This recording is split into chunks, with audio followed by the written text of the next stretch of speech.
राष्ट्रीय स्तर पर विकास के जितने सूचकांक होते हैं, हर साल जारी होता है बजट के पहले। आपने भी देखा होगा, हमने भी देखा है। राष्ट्रीय स्तर पर बिहार तकरीबन तकरीबन जितने प्रकार के भी सूचकांक होते हैं, उन तमाम सूचकांक में बिहार नीचे होता है या नीचे से एक दो ऊपर होता है। बीमारू राज्य में बी जो शब्द है वो बिहार के लिए ही। और बिहार की आर्थिक तरक्की की जब बात होती है तो बिहार के किसी भी आम व्यक्ति से, अर्थव्यवस्था के एक्सपर्ट नहीं, सामान्य व्यक्ति से आप बात कीजिए कि बिहार विकास क्यों नहीं कर रहा है, तो वो कहेगा क्या कि राज्य सरकार के पास पैसा नहीं है। और कमोबेश बात है भी ऐसी। इस साल ही जो बजट हुआ है, उस बजट में सरकार चलाने, वेतन देने, कर्मचारियों से लेकर अधिकारियों को वेतन देने और सरकार के ऑपरेशनल मनी को अगर छोड़ दिया जाए तो मात्र 1,22,000 करोड़ रुपया ही बचता है, जो कि विकास के लिए खर्च होगा, जिसमें नई पुरानी तमाम योजनाएं चल रही हैं। जिस प्रदेश की आबादी 14 करोड़ है, वहां पर 1,22,000 करोड़ रुपया कोई मायने नहीं रखता। लेकिन आपको पता है कि ऐसा हो क्यों रहा है? संभव है कि यह सवाल जब आपसे हो तब आप कहें कि सरकार के पास इच्छा शक्ति नहीं है, पॉलिसी नहीं है, योजना नहीं बनाई जाती सरकार के पास, जिन योजनाओं के पर चलकर बिहार विकास करे। लेकिन योजना बनाई जाती है। नीतीश कुमार का वो डायलॉग याद कीजिए कि हम इस बात के लिए काम कर रहे हैं कि देश में कहीं कोई खाना खा रहा हो तो उसकी थाली में एक व्यंजन बिहार का हो। यह योजना और दृष्टि का ही मामला था। इथेनॉल में हम सबसे अधिक प्रोडक्शन दे रहे हैं, यह योजना और दृष्टि का मामला है। बावजूद इसके बिहार पिछड़ रहा है, इसलिए कि बिहार में संगठित आर्थिक अपराध हो रहा है। नमस्कार, आप देखना शुरू कर चुके हैं न्यूज फॉर नेशन। मैं हूं आपके साथ धीरेन्द्र। जब हम बोल रहे हैं कि संगठित आर्थिक अपराध हो रहा है तो कुछ तो बात जरूर है। एक अधिकारी है संजीव हंस।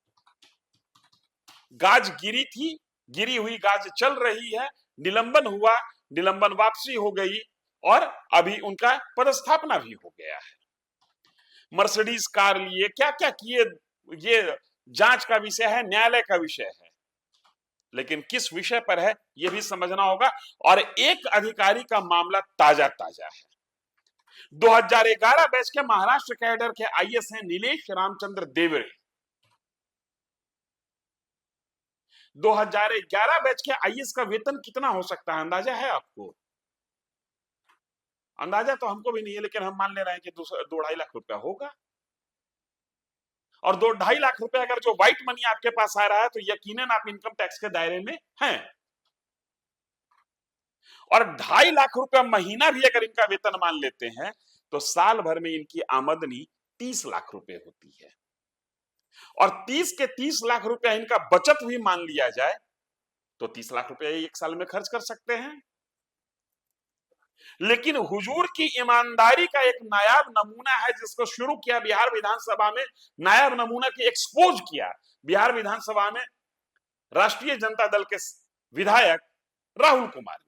कि 5 जून 2025 को एक plane, chartered plane Falcon 2000 King Airways की प्लेन दिल्ली से चलकर पटना आती है और पटना में भी वो आम टर्मिनल में नहीं आकर सीधे फ्लाइंग इंस्टीट्यूट में चली जाती है। तो प्रश्न उठते हैं कि एक बिहार सरकार का पदाधिकारी उसमें था, पूरी फैमिली के साथ था, 4 लोग उसमें ट्रैवल कर रहे थे, तो उसका परमिशन हुआ या नहीं हुआ। दूसरा प्रश्न कि उसका पैसा किसने वहन किया, क्योंकि मुझे तो नहीं लगता कि जो बिहार सरकार के पदाधिकारी कैबिनेट स्तर के नीचे के हैं उनको ये सुविधा सरकार दे सकती है। तो किसी न किसी ने दिया। उनका वेतन इतना है नहीं कि उस वेतन से कर पाएंगे, तो जिसने दिया वो क्यों दिया, उसके एवज में उनको कौन सी सुविधा बाद में उपलब्ध कराई गई या पहले उपलब्ध कराई गई। उनके पूरे कार्यकाल को, जब भी वो बिहार में रहे या बाहर रहे, उनके पूरे कार्यकाल पे एक विशेष ऑडिट करना चाहिए सरकार को। जो उनके द्वारा लिए गए निर्णय हैं उस पर ऑडिट होना चाहिए और पता करना चाहिए कि मामला क्या है। क्योंकि हम लोग भी घूम रहे हैं, टेम्पू पर नहीं कोई बैठाता है, यहाँ हवाई जहाज मिल जा रहा है। तो इस तरह की बात है और सरकार को संजीदगी से इस मामले को देखना चाहिए और विशेष ऑडिट करना चाहिए उनके क्रियाकलाप पे। और ऐसे और भी राहुल कुमार ने कहा कि साहब चार्टर्ड प्लेन से आते जाते हैं और जिस प्लेन से आते जाते हैं उसका किराया 20 लाख रुपए है। राहुल थोड़ा सा चीजों को एक्सप्लोर करते हैं, कहते हैं कि 20 लाख रुपए किराया है, इसको ऐसे मत समझिए। वो किराया 40 लाख में कन्वर्ट हो रहा है, इसलिए कि जब दिल्ली से पटना के लिए चार्टर्ड प्लेन आती है तो वो लौटने का भी किराया जोड़ के लेती है, क्योंकि उसको लौटते समय कोई ग्राहक मिलता, कोई कस्टमर मिलता नहीं है। देश के अन्य राज्यों के साथ ऐसी स्थिति नहीं है। राहुल शर्मा ही ऑफ द रिकॉर्ड बात करने में बताते हैं कि बेंगलोर जाइए, बॉम्बे जाइए, इवन देहरादून जाइए, तो वहां से वन साइड का ही किराया लिया जाएगा, दूसरे साइड का किराया उनको मिल जाता है, कोई ना कोई कस्टमर मिल जाता है। दसॉल्ट 2000 उस प्लेन का नाम है जिससे नीलेश चंद्र देवरे परिवार के साथ सफर कर रहे हैं, सफर किए हैं। इसका भुगतान कहां से हो रहा है, ये एक बड़ा प्रश्न है। और इस प्रश्न को जब राहुल कुमार ने उठाया तो सत्ता की ओर से जो जवाब आया वो और निर्लज्ज करने वाली जवाब है। मंत्री महोदय कहते हैं कि क्या हुआ, कोई अगर जो चार्टर्ड प्लेन से चल रहा है तो इसमें कौन सी बड़ी बात है। देखिए, ये कुछ लोग जानबूझ करके, वैसे लोग जो लोग लगातार सरकार की नीतियों पर पदाधिकारी काम कर रहे हैं, खुद बांका में रहे, बेतिया में रहे, तो उन्होंने शिक्षा के ऊपर एक नई शुरुआत किया डीएम, और बाद में नीतीश जी ने उससे प्रभावित होकर के उसको पूरे प्रदेश में लागू करने का काम किया। बेतिया में भी उनका कार्य बहुत सराहनीय था, फिर मधुबनी में भी रहे और एक अच्छे पदाधिकारी के रूप में प्रदेश में हैं। जस्ट बिकॉज कि कोई व्यक्ति ऐसा प्रश्न उठा रहा है, ये घटना पिछले जुलाई की है और जुलाई में माननीय नीतीश कुमार जी के साथ मैं भी उस हवाई जहाज से गया था और वो माननीय नेता ने बिहार निवास के जो उसका प्रेजेंटेशन देखा था और 2 कार्यक्रम था, जो एक सरकारी था और एक देवेश चंद्र ठाकुर जी के घर का जो सरकारी मकान था, मैच एमपी, वहां भी गए थे क्योंकि लोग वहां आए हुए थे। संजोग था कि जाकर साहब मीटिंग के लिए गए थे, मुख्यमंत्री जी, और वहां भी गए थे और उस हवाई जहाज में मैं खुद भी था। जब हवाई जहाज आ रहा था यहाँ बिहार में, तो मान लीजिए कि कोई डायरेक्टर है किसी विभाग का, उसी विभाग का, वो आ गया अपने परिवार को लेकर, इसमें कौन सा हाय तौबा हो गया, क्या कौन सी परेशानी हो गई।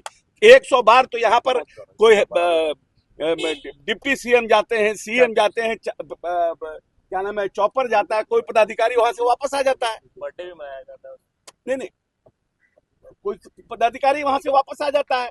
जब प्लेन खाली आ रहा है कोई भी आ जाता है वापस, लेकिन इसको इस तरह से प्रचारित करना, क्योंकि वो ओबीसी कैटेगरी के हैं, जो लोग प्रश्न उठा रहे हैं उनका क्या बैकग्राउंड है, उनको भी पता करिए उनका क्या बैकग्राउंड है।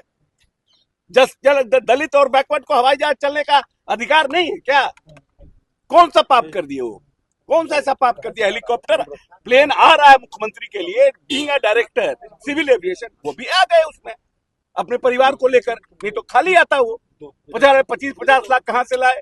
अरे प्रश्न पूछने से पहले उसका पूरा आपको होमवर्क करना चाहिए ना। बिना होमवर्क के हुए प्रश्न पूछ रहे हैं, किसको बचाना चाह रहे हैं, क्यों देवेश देवरा टारगेट हो रहे हैं, क्या नाम, नीलेश देवरा टारगेट हो रहे हैं? क्योंकि नीलेश देवरा ने जब हेल्थ विभाग में आए तो 25 लोगों के ऊपर कार्रवाई की, उनको ब्लैकलिस्ट किया। वैसे लोग जो बिहार सरकार में स्वास्थ्य विभाग में दवाई सप्लाई का काम करते हैं, कौन लोग हैं ये लोग? निश्चित तौर पर मंत्री जी आपके लिए बड़ी बात नहीं है, लेकिन हमसे ज्यादा शर्म आपको आनी चाहिए जब पूरे प्रदेश में, पूरे देश के राज्यों के विकास के सूचकांक जारी होते हैं और उसमें बिहार सबसे निचले पायदान पर होता है, तो यह हमसे ज्यादा शर्म का विषय आपके लिए है, क्योंकि इसको निचले पायदान से ऊपर के पायदान पर ले जाने की जिम्मेदारी आपने ली थी। जनता ने वोट आपको दिया था कि आप बिहार को अगले राज्यों की श्रेणी में लाकर खड़ा करेंगे। अब थोड़ा सा मामला को शिफ्ट करते हैं, हम आते हैं वापस नीलेश रामचंद्र देवरे पर। किसी अखबार को इन्होंने एक बार इंटरव्यू दिया था वो कह रहे हैं कि सुबह 6 बजे मेरे बिस्तर के बगल में मेरे पिताजी आए तो मैंने उन्हें बताया कि मुझे 1 करोड़ का फ्लैट इनाम स्वरूप मिला है। मेरे पिताजी ने बधाई देने के पहले बोला कि उन रुपयों को किसी अनाथालय को दान कर दो। उनके बोलने से यह भी लगा कि शायद मुझसे कोई मजाक कर रहा होगा। वैसे पिताजी हमेशा लेफ्ट की ओर झुकाव रहा है उनका, तो रुपये, संपत्ति, इन सब चीजों से उन्हें बहुत मतलब नहीं रहता। पिताजी लेफ्ट, आप राइट, और आपका फैशन टाइट। ये कोई सामान्य सा प्रश्न नहीं है। ये अलग बात है कि कोई जवाब इसका नहीं दे रहा है, इसलिए कि जवाब देने वाले भी इस प्रश्न की जद में आ सकते हैं।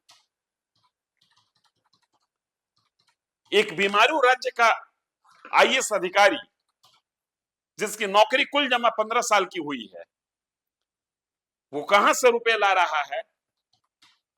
एक एक टूर पर 20 लाख ही मान लीजिए, 40 लाख छोड़ दीजिए, 20 लाख ही मान लीजिए, तो एक एक उड़ान पर वो 40 लाख रुपए खर्च कर रहा है। ये जांच का विषय नहीं है क्या? ये सवाल नहीं बनता है क्या? और इस सवाल पर अगर सत्ता चुप्पी साधे हुए है तो सवाल की जद में शासन खुद है। हम इस राइट और लेफ्ट की लड़ाई में नहीं है। कौन राइट है कौन लेफ्ट है ये उनकी मर्जी है, लेकिन 1 करोड़ का फ्लैट अगर कोई दावा करता है कि मुझे कोई गिफ्ट कर रहा है तो ये बिल्कुल जांच का विषय होना चाहिए कि किस परिस्थिति में कोई किसी को 1 करोड़ का फ्लैट गिफ्ट कर रहा है। कोई पारिवारिक मामला है या व्यावसायिक मामला है? अगर इसकी जांच नहीं होती है तो यकीनन यह मानना होगा कि जांच करने वाले भी इस सवाल की जद में हैं। इस वीडियो में इतना ही। धन्यवाद।